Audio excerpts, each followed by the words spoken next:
Welcome back ATV morning with فرا میں خوش آمدید. اور آج حیات طیبہ سیرت نبوی صلی اللہ علیہ وآلہ وسلم سے جڑتے ہوئے ہم سن 9 ہجری میں پہنچے ہیں، جہاں پر غزوہ تبوک سے پہلے کی جو تیاریاں ہیں اس کا احوال بیان کیا ہے ڈاکٹر عبدالباسط مجاہد نے. اور ہم نے ایثار کی اور انفاق فی سبیل اللہ کی اور رسول پاک صلی اللہ علیہ وآلہ وسلم کے حکم پر لبیک کی جو ایک مثالیں دیکھی ہیں وہ ہمارے سامنے ہیں. اب ڈاکٹر صاحب یہاں سے اب پھر جو سفر اور یہ جو غزوہ کی مہم ہے اور تکلیف ہے کہ جاتے ہیں لیکن پھر واپس جو ہے اسی طرح سے آتے ہیں، ایسا غزوہ نہیں ہے ہوتا، جنگ نہیں ہوتی. اس سے پہلے میں فرا یہ بات بھی عرض کروں کہ یہ وہ غزوہ ہے، یہ وہ سفر ہے اور یہ وہ لشکر ہے جس کے بارے میں کہا گیا ہے جیش عسرت. یعنی عسرت تنگی کے معنوں میں ہے، مال کی کمی کے معنوں میں ہے. اور اگر ہم دیکھیں کہ نبی کریم صلی اللہ علیہ وآلہ وسلم کے پاس کچھ صحابہ آتے ہیں اور وہ کہتے ہیں کہ ہمارے پاس سواری نہیں ہے کیونکہ لمبا سفر ہے، تو سواری کا انتظام ہو تو ہم چلیں. تو نبی کریم صلی اللہ علیہ وآلہ وسلم کے پاس بھی اس وقت وہ سواریاں دستیاب نہیں ہیں. تو قرآن سورہ توبہ میں نقشہ کھینچتا ہے کہ وہ جب نہ جا سکے اور وہ جا رہے ہیں تو ان کی آنکھیں نمناک ہیں. اور قرآن کہتا ہے کہ دیکھو ذرا ان کی کیفیت کو دیکھو. تو اصل بات پھر جیسے ہم کر رہے تھے کہ وہ دل کے جذبے کی ہے. اور یہاں پر ہی ڈاکٹر صاحب وہ جو ایک دوسرا کہ وہ لوگ جو پیچھے رہ گئے، جو لوگ پیچھے رہ گئے تھے یا رہ جانے والے تھے، اور پھر ان کے بارے میں بھی قرآن پاک کی باقاعدہ آیات بھی ہیں اور رسول پاک صلی اللہ علیہ وسلم نے ان سے پھر واپس تشریف لا کر کہ ان سے بات نہیں کی اور انہوں نے خود کو باندھ لیا ستونوں سے کہ جب تک ہمیں معاف نہیں کریں گے تو تب تک ہم اپنے آپ کو باندھے رکھیں گے. یہ توبہ ہے ہی ان کی توبہ کی قبولیت کی وجہ سے سورہ کا نام توبہ ہے نا. تو وہ جیسے ہم پہلے کا منظر بیان کر رہے تھے کہ ظاہر ہے بہت سارے لوگوں کو ایکسکیوز دیے جا رہے تھے اور کچھ جو نہ شامل ہو سکے اور ان کے لیے پیچھے رہ جانے والوں کا لفظ استعمال ہوا، لیکن ان کے دل ایک ہے. یعنی منظر جو ہمیں بالکل شروع میں ہی نظر آتا ہے ابلیس کا اور آدم علیہ السلام کا، وہ کنٹینیوٹی ہے نا کہ ابلیس جو تھا اس نے غلطی کی اور اس پر اکڑ گیا، غرور کر لیا. اور حضرت آدم علیہ السلام سے غلطی سرزد ہوئی تو آپ نے کیا کہا؟ ربنا ظلمنا انفسنا وان لم تغفر لنا وترحمنا لنکونن من الخاسرین. اور ایک اور چیز ڈاکٹر صاحب کہ ان واقعات سے جو سورہ توبہ میں بیان ہوتے ہیں، اللہ تعالیٰ کے علیم بذات الصدور ہونے کا بیان کہ ان کے دلوں کی کیفیت بھی ریکارڈ ہوئی اور اس کے اوپر ان کو معافی ملی. اور وہی صورتحال ہے، وہ پیچھے رہ جانے والے اور ایکسکیوزز وہ بھی اسی طرح کے پیش جواز جو ہیں وہ ڈھونڈ رہے ہیں، لیکن اللہ جانتا ہے کہ ان کی پیچھے رہ جانے کی وجہ ان کے اپنے بہانے تھے کہ عورتوں کے ساتھ بیٹھ رہنا اور پیچھے رہ جانا عورتوں کے ساتھ. مطلب انسانی نفسیات ہے نا، انسانی نفسیات ہے. لیکن چونکہ دین مکمل ضابطۂ حیات ہے، ہر ایک کے بارے میں بالکل بجا طور پر آپ نے کہا کہ اللہ رب العزت تو جو ہے وہ دلوں میں اٹھنے والے خیالات سے آگاہ ہے.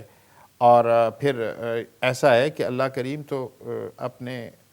فضل سے اور اپنے حبیب صلی اللہ علیہ وآلہ وسلم کے خاک پاک صدقہ بہت سارے دوسرے انسانوں کو بھی جو ہے نا وہ کشف الصدور عطا کر دیتا ہے اور کشف القبور عطا کر دیتا ہے. تو وہ تو بات ہو رہی ہے یعنی اس دور کی کہ نبی کریم صلی اللہ علیہ وآلہ وسلم خود موجود ہیں. تو یہ بجا طور پر آپ نے کہا کہ سورہ توبہ میں بڑا تفصیل سے ذکر ہے. 3 لوگ تھے اور ان 3 لوگوں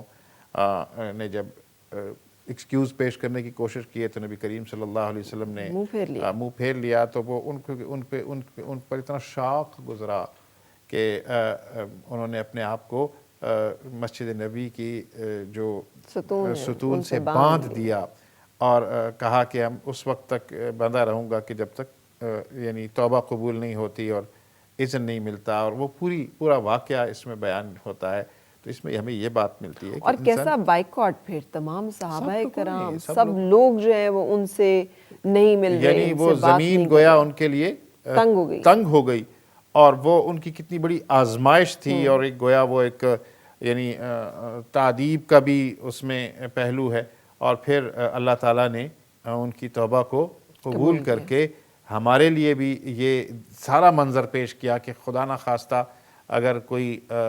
قرآن کے اندر آیت آئی ہے کہ اگر تم اپنی جانوں پر ظلم کر لو تو پھر نبی کریم صلی اللہ علیہ وسلم سے رجوع کرو، اور آپ پھر کے پاس آؤ۔ روزے جو ہیں وہ ان کے اوپر کہا گیا کہ وہ تواتر کے ساتھ جو ہے جی وہ تو پھر کفارے کی صورت ہے نا۔ ان چیزوں کی وہ جو سختی ہے اس کو بیان کرنے کا مقصد یہ ہے۔ اسی طرح جیسے اب رمضان المبارک ہے کہ رمضان میں اگر جانے بوجھے سے کوئی نافرمانی کر لے اور روزے کو توڑ دے تو پھر متواتر 60 دن کے روزے ہیں، یا پھر 60 جو ایسے لوگ نادار ان کو کھانا کھلانے کی۔ تو اسلام جو جس طرح سے گروم کرتا ہے اس کے اندر یعنی انسانی رویے مختلف ہیں۔ جیسے ابھی ہم انفاق کی بات کرے تھے تو انفاق میں بھی مختلف معاملات تھے، اور یہ ساری جو صورتحال ہے اسی میں یہ ہوتا ہے کہ جب آپ واپس تشریف، پہلے تو ہم جانے کا سفر کی بات کر رہے ہیں، جاتے ہیں آپ اس اسرت گرمی اس سب میں، اور جب وہاں تبوک پر پہنچتے ہیں تو پتہ چلتا ہے کہ وہ کوئی لشکر موجود نہیں تھا۔ اسی دوران میں ایک دومت الجندل شام سے قریب ہے، وہاں حضرت خالد بن ولید کو بھیجا جاتا ہے بنو غسان کے پاس، اور وہ ان کو زیر کرتے ہیں اور وہ یعنی جزیہ دینے پر آمادہ ہوتے ہیں۔ اور پھر یہی وہ موقع ہے جس میں آیات جزیہ نازل ہوئی ہیں، یعنی اب چونکہ اسلامی ریاست میں وہ لوگ جو غیر مسلم ہیں وہ بھی موجود ہیں تو ان پر جزیے کا حکم آتا ہے۔ اور جزیے کے بارے میں بھی میں ناظرین کو بتاتا چلوں کہ یہ اس کو جو مخالفین اسلام ہیں وہ کسی اور طرح سے پورٹرے کرتے ہیں، اس کی اسپرٹ وہ ہے، کہا جاتا ہے غیر مسلموں پر ایک ٹیکس ہے، لیکن یہ سمجھنے کی ضرورت ہے کہ یہ جیسے آج ہم بہت سارے ٹیکسز دیتے ہیں تو اس میں ایسا تھا کہ جو نان مسلم رہتے تھے اسلامی ریاست میں ان کی دفاع کی ذمہ داری وہ اسلامک اسٹیٹ کی تھی،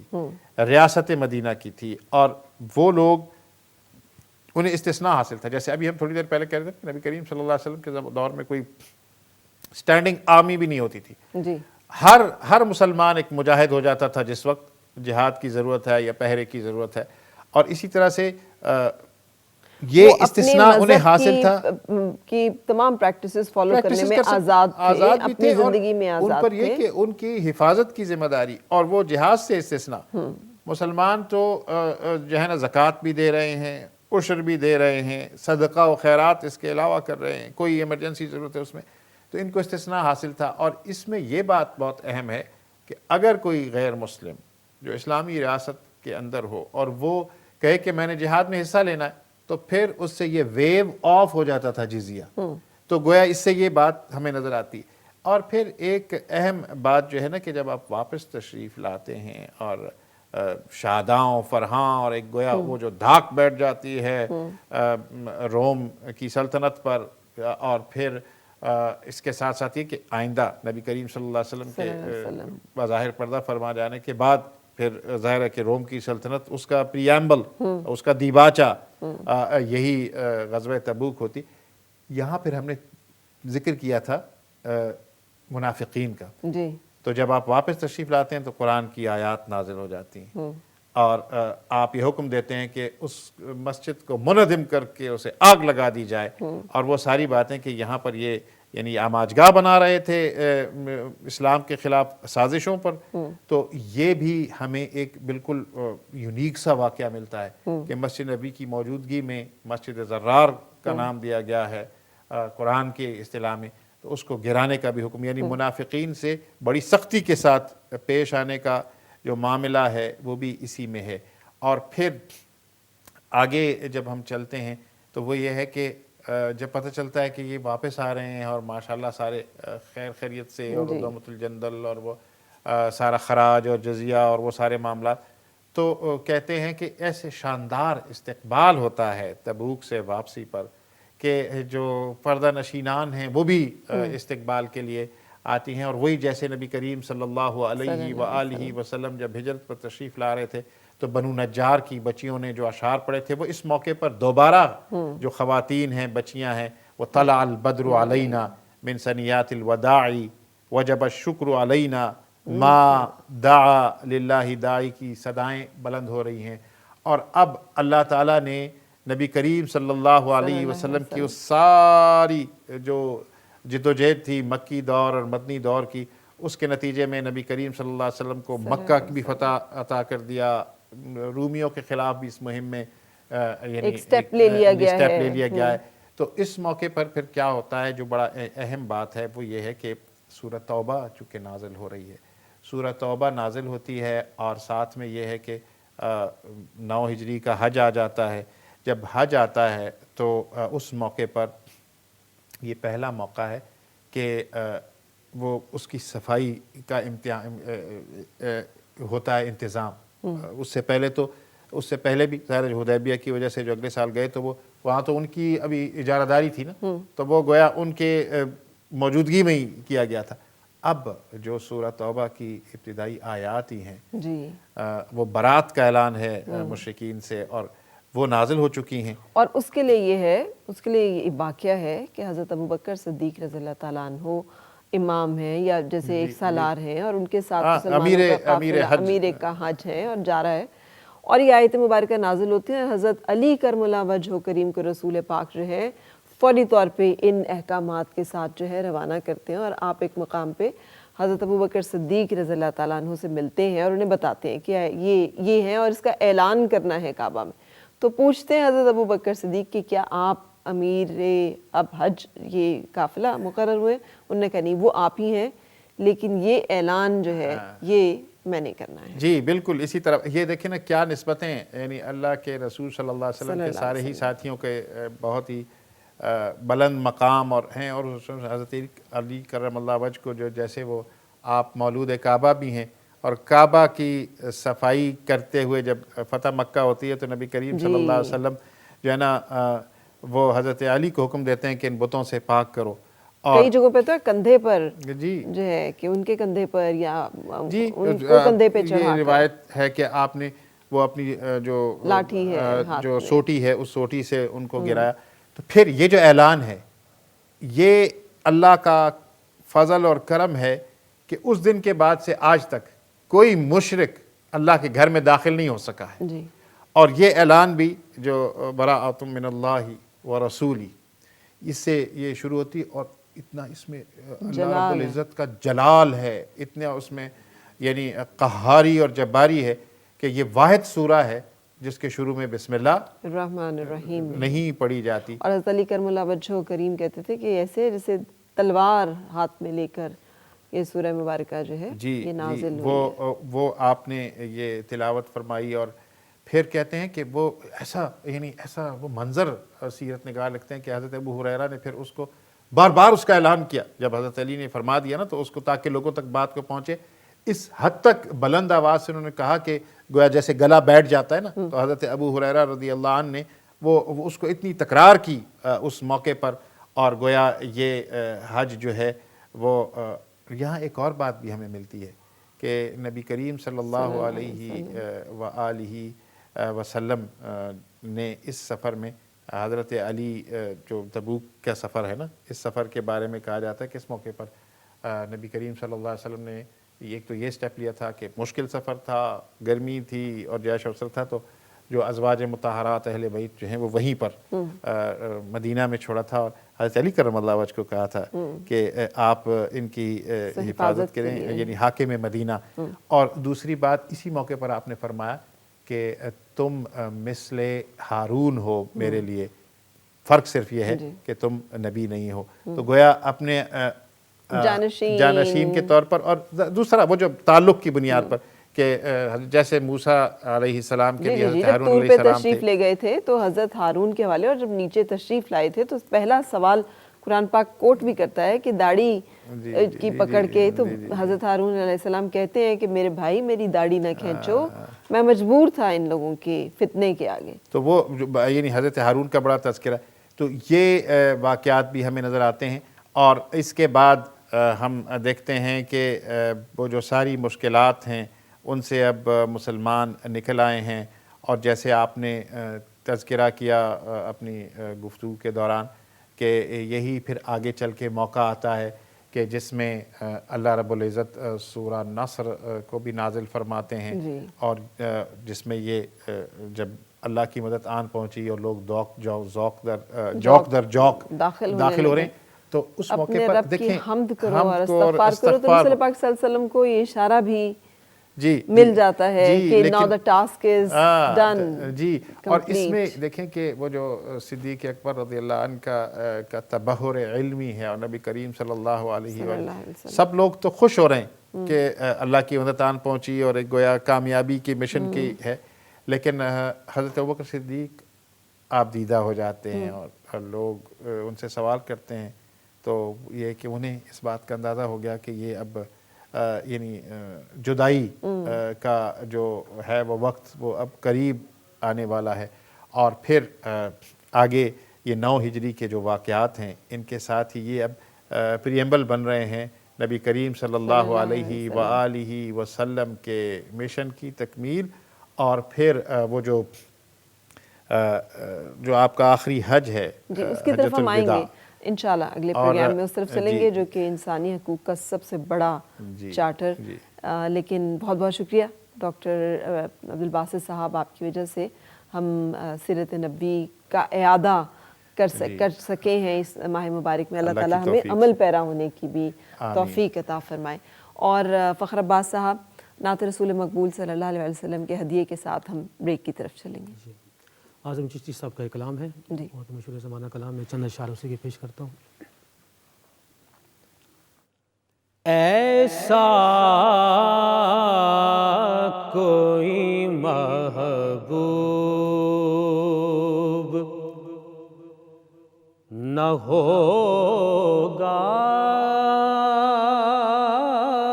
نہ کہیں ہے،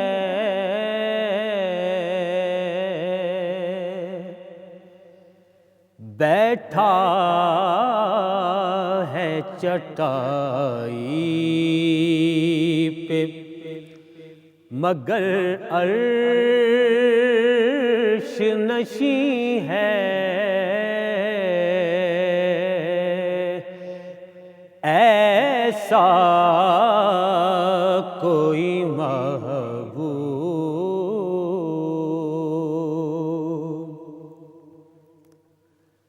ملتا نہیں کیا کیا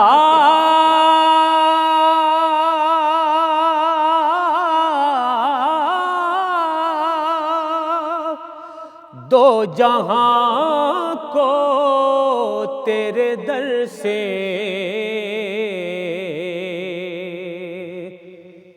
ایک لفظ نہیں ہے کہ تیرے لب پہ نہیں ہے، ایسا کوئی محبوب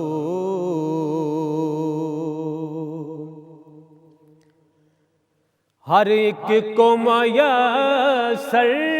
کہاں اس در کی غلامی، اس در کا تو دربان بھی جبریل امی ہے، ایسا کوئی محبوب دل گریہ کنا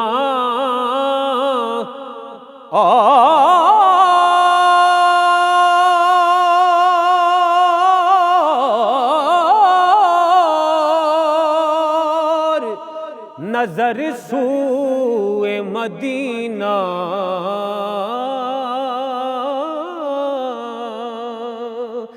دل گریہ کنا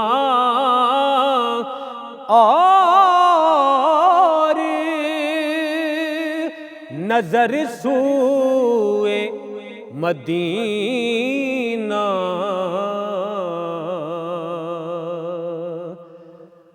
اعظم تیرا انداز بیان کتنا حسین ہے، ایسا کوئی محبوب نہ ہوگا، نہ کہیں ہے بیٹھا ہے چٹائی